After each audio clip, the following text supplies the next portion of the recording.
मैं उस पीड़िता से मिली हूं, मैं उसके परिवार से मिली हूं, उसके साथ वक्त बिताया है। मुझे पता है कि क्या मंजर उन्होंने देखा है। मुझे पता है कि कितना भयावह बलात्कार हुआ और किस तरह से परिवार के एक नहीं दो दो सदस्यों की हत्या की गई। जो व्यक्ति हत्या और बलात्कार का दोषी पाया गया, जब वो रिहा होता है और जब वो जेल से निकलता है महज 6 साल में, जिसको उम्र कैद की सजा थी, सभ्य समाज का सिर झुक जाना चाहिए और उसके खिलाफ कि इस सवाल का जवाब मैं सिर्फ एक कांग्रेस की राष्ट्रीय प्रवक्ता या एक पदाधिकारी के रूप में नहीं, मुझे लगता है साधना जी और हम दोनों ही अग्री करेंगे कि एक महिला के रूप में मैं देना चाहूंगी।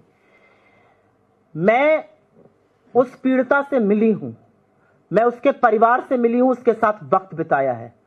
मुझे पता है कि क्या मंजर उन्होंने देखा है। मुझे पता है कि कितना भयावह बलात्कार हुआ और किस तरह से परिवार के एक नहीं दो दो सदस्यों की हत्या की गई। जो व्यक्ति हत्या और बलात्कार का दोषी पाया गया, जब वो रिहा होता है और जब वो जेल से निकलता है महज 6 साल में, जिसको उम्र कैद की सजा थी, सभ्य समाज का सिर झुक जाना चाहिए और उसके खिलाफ इस हाड़ कांपती ठंड में जब वो बेटी और उसकी मां इंडिया गेट पर बैठकर अकेले प्रदर्शन करते हैं और जिस बर्बरता से दिल्ली पुलिस उसको वहां से घसीटती है, मुझे लगता है केंद्र सरकार को, दिल्ली पुलिस को, अमित शाह को, नरेंद्र मोदी को इस बात का जवाब देना चाहिए।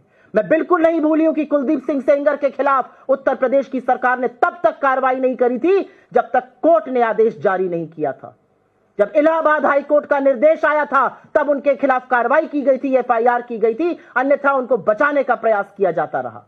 असलियत यह है कि जब उनको टिकट नहीं दिया गया तो टिकट उनके परिवार को दिया गया, जब आक्रोश मचा तब टिकट वापस लिया गया। असलियत यह है कि कुलदीप सिंह सेंगर आरोपी नहीं दोषी हैं। जिस व्यक्ति को उम्र कैद की सजा मिली थी वो 6 साल में निकल रहा है और एक्टिविस्ट और तमाम लोग 5 साल से, कोई कितने महीनों से जेल में पड़े हुए हैं। मुझे लगता है कि इस मंच से एक महिला होने के नाते, इस देश की एक नागरिक होने के नाते, मैं जरूर कोर्ट से अपील करूंगी कि इस मामले का स्वतः संज्ञान लें। क्या यह देश लड़कियों के लिए नहीं है? क्या लड़कियां इस देश में सुरक्षित नहीं रह सकती हैं? क्या लड़कियों के लिए न्याय नहीं है? हम कब तक लड़कियों की इज्जत, उनके सम्मान को लूटने वालों के साथ इस तरह की जगहसाई होने देंगे?